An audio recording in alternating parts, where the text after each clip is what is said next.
Thank you very much.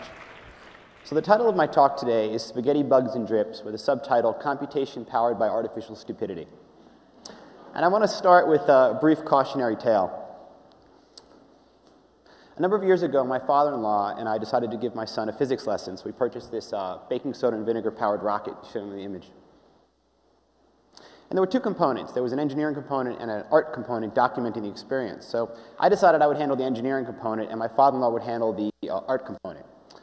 It should be known, though, that my father-in-law actually has a degree in physics from Caltech and I have a couple art degrees. So this is kind of our anticipated outcome, a nice linear progression where we design, build, launch the rocket, and we did eventually get a successful launch. However, this was our first outcome. And it was really, for me, much more memorable than the eventual successful launch. And my father-in-law, again, who had no training, had his new digital camera. This is a number of years ago, so it wasn't even a very sophisticated camera. So what was the lesson learned for me? The lesson learned was that a poorly planned and executed interdisciplinary approach can yield very happy accidents with the caveat helmets required. And I think it's also a model of my creative process, which is discovery-based and nonlinear, and as you'll see, driven by chaotic technology. Now I want to make a bold assertion at TEDx. That's what we do. And that assertion is that computation is the creative medium of our time. I didn't hear any gasp. By creative medium, I mean a highly malleable, mutable, and expressive material. So thinking of this in comparison to a material that I used to use a lot, paint. Paint smears, it drips, it runs, it's very chaotic. It's very hard to control. You can't undo, redo, save as, etc. So borrowing a little acronym structure from computing, I say what you do is what you get with paint. There's a really nice balance in a material like paint with its control and chaos. I call it a happy aesthetic tension. And for me, it's fundamental to the creative process, this kind of tension.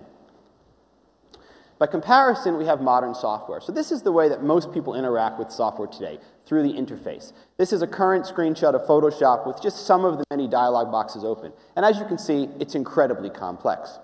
Yet, paradoxically for me, and I think many other artists, it's become more limited as a true creative tool, that the design footprint in the software in some ways limits my creativity. So I think of this as kind of exchanging the aesthetic tension that I talked about earlier with paint with a kind of procedural tension. But the problem is really not about computation. It's a paradigm problem, where we conceptualize software as a tool, or computation as a tool versus a medium. With the analogy that software is kind of the paintbrush on steroids, kind of Photoshop, what is the materiality of paint then? And for me, that is code.